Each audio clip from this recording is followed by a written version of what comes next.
Assalamualaikum warahmatullahi wabarakatuh. Selamat berjumpa lagi dalam pembahasan materi akuntansi. Untuk kali ini kita membahas tentang laporan keuangan perusahaan jasa. Apa itu laporan keuangan?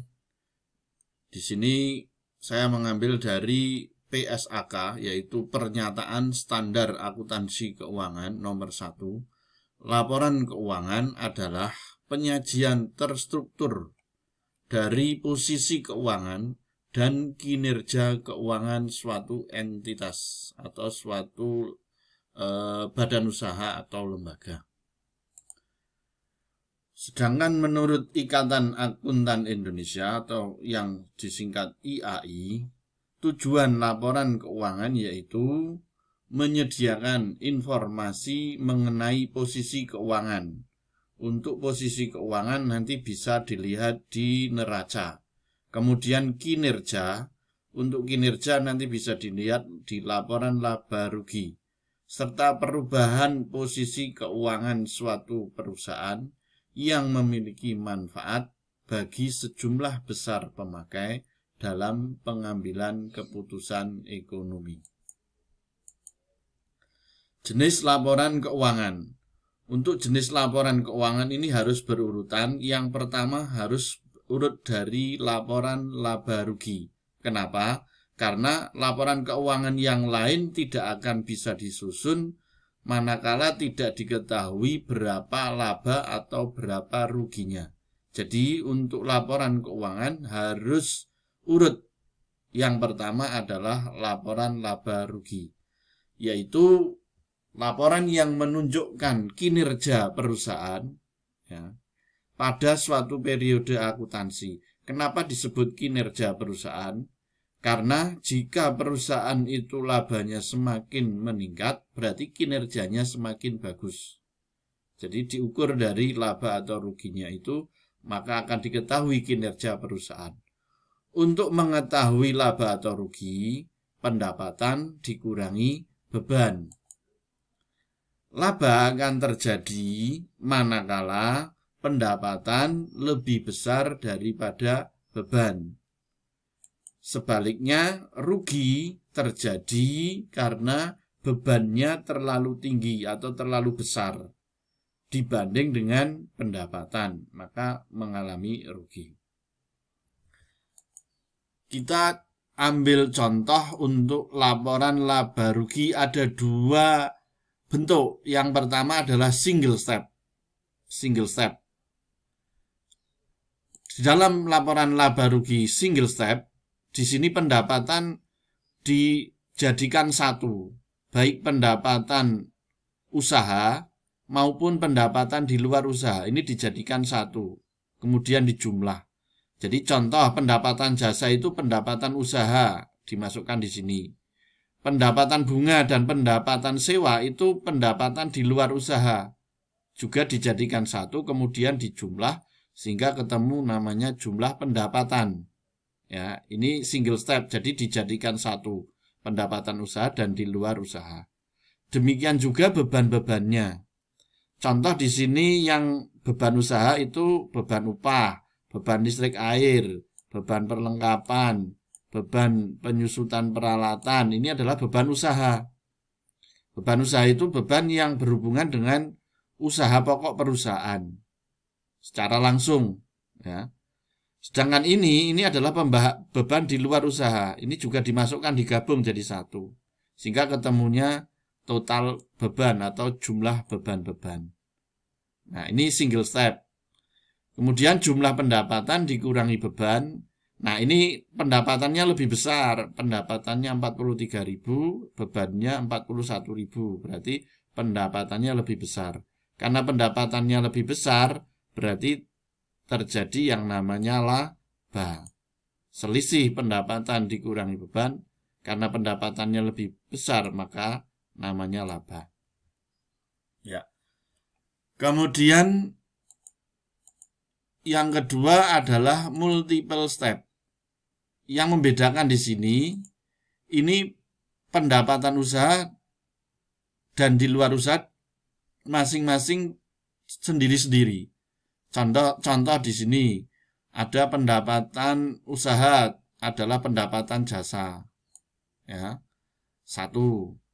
Kemudian beban-beban usaha ini juga dijadikan 1 di sini. Kemudian pendapatan usaha dikurangi beban usaha, ya, beban-beban usaha yang ada 4 ini dikurangi, ketemunya namanya laba usaha, ya, laba usaha, ya, laba usaha. Nah, kemudian kita lihat di sini pendapatan di luar usaha. Jadi perusahaan memperoleh pendapatan yang di luar usaha, artinya tidak berhubungan secara langsung dengan usaha salon. Di sini salon Ayu.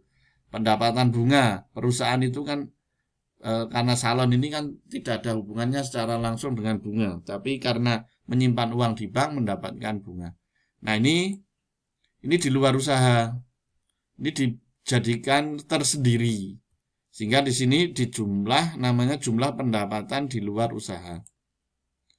Demikian juga beban di luar usaha. Di sini ada beban sewa dan beban bunga. Ini dijadikan 1 namanya jumlah beban di luar usaha. Nah, di sini jumlah pendapatan di luar usaha ini lebih kecil daripada jumlah beban di luar usaha. Maka di sini namanya rugi di luar usaha. Nah, tapi di sini laba usahanya lebih banyak, yaitu 6.000. Sedangkan rugi di luar usahanya 4.000. Berarti masih laba, yaitu labanya 2.000. Nah, ini yang membedakan laporan laba rugi single step. Ini pendapatan usaha dan di luar usaha dijadikan 1. Sedangkan termasuk beban usaha dan di luar usaha dijadikan 1.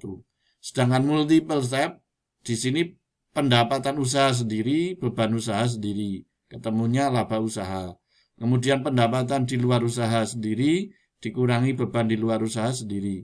Di sini rugi di luar usaha. Karena laba usahanya lebih banyak dibanding rugi di luar usaha, maka perusahaan masih memperoleh laba bersih. Ini laporan laba rugi, baik single step maupun multiple step. Kita lanjut ke laporan yang kedua, yaitu laporan perubahan modal. Merupakan laporan yang menunjukkan bertambah atau berkurangnya modal perusahaan pada akhir periode. Di dalam laporan perubahan modal nanti akan ada akun-akun, yaitu modal akhir, modal awal, laba, dan prive. Nah, rumusnya, jadi nanti di laporan perubahan modal ini kan mencari modal akhir, ya, mencari modal akhir. Itu dengan cara modal awal itu adalah modal 1 Januari, ya. Kemudian ditambah laba kalau perusahaan memperoleh laba, tapi kalau perusahaan memperoleh rugi ini min rugi. Tapi saya contoh di sini pakai laba, berarti plus laba. Min prive, ya, prive mengurangi modal sehingga di sini min. Kemudian ada kalanya soal itu di contoh-contoh soal akuntansi itu yang ditanya kadang-kadang bukan besarnya modal akhir, tapi yang ditanya besarnya modal awal. Nah, rumusnya kita balik, tapi tetap menggunakan rumus utamanya di sini.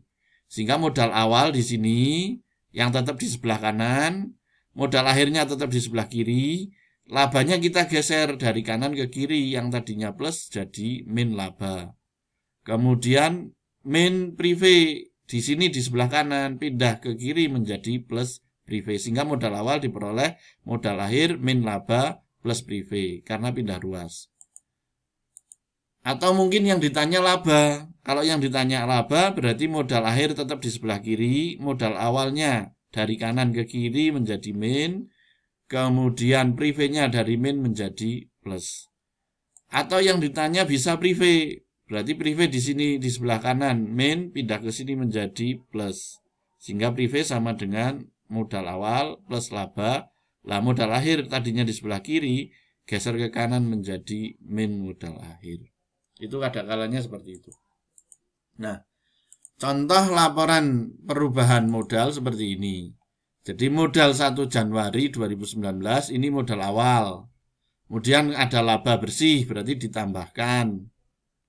Kemudian ada prive berarti dikurangi. Berarti plus laba 10 juta min prive 1 juta. Hasilnya modal akhirnya adalah 49 juta atau ini dalam ribuan ya, dalam ribuan. Nah, yang modal akhir ini nanti dicatat dalam neraca. Jadi nanti di neraca akhir yang dicatat adalah modal akhir, bukan modal awal, bukan modal 1 Januari karena neraca dibuat akhir tahun sehingga modalnya pun modal akhir tahun. Nah, yang ketiga adalah neraca atau balance sheet, yaitu laporan keuangan yang menunjukkan posisi keuangan perusahaan pada akhir periode. Nah, di sini ada dua bentuk, ada bentuk sekontro dan bentuk stafel. Untuk bentuk sekontro atau bentuk T, yang sebelah kiri untuk aktiva terdiri dari aktiva lancar dan aktiva tetap, sehingga nanti jumlah aktiva. Sedangkan sebelah kanan pasiva. Pasiva itu terdiri dari utang dan modal, sehingga jumlah pasiva. Antara jumlah aktiva dan jumlah pasiva harus sama. Bentuk sekontro disebut bentuk horizontal, karena ini samping menyamping, sebelah kanan dan sebelah kiri. Sebelah kiri aktiva, sebelah kanan pasiva. Sedangkan bentuk stafel ini vertikal, dari atas ke bawah. Contoh aktiva lancar, nanti aktiva lancar ini di sini berapa, kemudian ditambah dengan aktiva tetap, jumlah aktiva.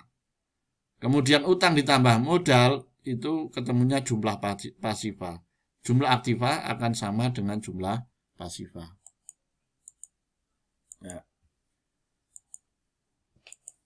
Ini contoh bentuk neraca sekontro atau bentuk T. Di sini aktiva lancar, ada kas piutang sewa dibayar di muka perlengkapan, ya. Ini dijumlah aktiva lancarnya, ketemunya 29.000. Ini kalau dalam ribuan berarti 29 juta. Kemudian di bawahnya aktiva tetap. Aktiva tetap ada peralatan 40.000. Kemudian akumulasi penyusutan peralatan. Ini sifatnya mengurangi. Ya, akumulasi penyusutan itu sifatnya mengurangi, sehingga ini pakai tanda kurung. Kemudian ada kendaraan 30.000. Akumulasi penyusutan kendaraan ini juga mengurangi 6.000. Ketemunya jumlah aktiva 56.000. Jumlah aktiva tetap 56.000 ditambah aktiva lancar 29.000, ketemunya jumlah aktivanya adalah 85.000. Kemudian di sisi kanan ada utang. Utang ada utang jangka pendek, di sini ada utang usaha dan utang upah. Ketemunya jumlah utang jangka pendek 6.000. Kemudian ada utang jangka panjangnya, di sini hanya satu, utang bank 30.000. Jumlah kewajiban atau utangnya adalah 36.000. Kemudian modal ayu itu 49.000. Ingat tadi ini 49.000 ini ngambil dari modal akhir, dari laporan perubahan modal. Sehingga jumlah utang ditambah jumlah modal ketemunya 85.000. Antara aktiva dan pasiva harus sama. Kemudian ini yang bentuk stafel. Kalau bentuk stafel dari atas sendiri, aktiva lancar. Ada kas piutang sewa dibayar di muka dan perlengkapan. Jumlah aktiva lancarnya adalah 29.000. Kemudian ada aktiva tetap. Aktiva tetapnya ada peralatan dikurangi akumulasi penyusutan peralatan. Ada kendaraan dikurangi akumulasi penyusutan kendaraan. Ketemunya 56.000 ditambah 29.000 sehingga jumlah aktivanya 85.000. Kemudian utang atau kewajiban jangka pendek ada utang usaha dan utang upah. Ketemunya 6.000. Kemudian utang jangka panjangnya utang bank 30.000, ketemunya 36.000. Ditambah dengan modal ayu ya, 49.000 adalah modal akhirnya. ketemunya jumlah pasifa 80